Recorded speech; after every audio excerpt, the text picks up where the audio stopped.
এক ছিল এক গরিব কৃষক, নাম তার রহিম। সে থাকত একটি ছোট গ্রামে।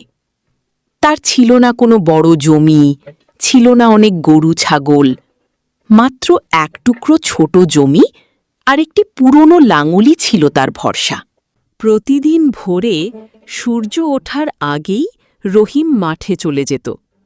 খালি পায়ে, কাঁধে লাঙল নিয়ে সে জমিতে কাজ করত সারা দিন। গরম, বৃষ্টি, ঝড় কিছুই তাকে থামাতে পারত না। তার একটাই স্বপ্ন ছিল, কষ্ট করে হলেও যেন তার পরিবার ভালোভাবে খেতে পারে। রহিমের একটি ছোট ছেলে ছিল, নাম করিম।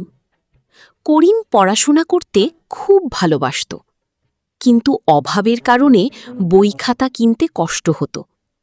তবুও রহিম কখনো ছেলের স্বপ্ন ভাঙতে দেয়নি।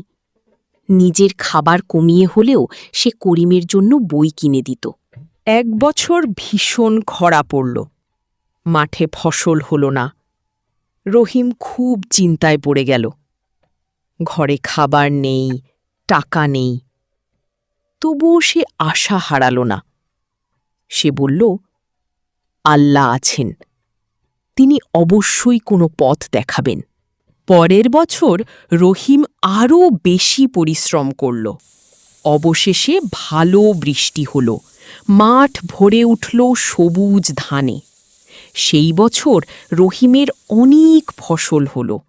সে তার ঋণ শোধ করল, পরিবারের জন্য ভালো খাবারের ব্যবস্থা করল, আর ছেলের পড়াশোনার খরচও চালাতে পারল।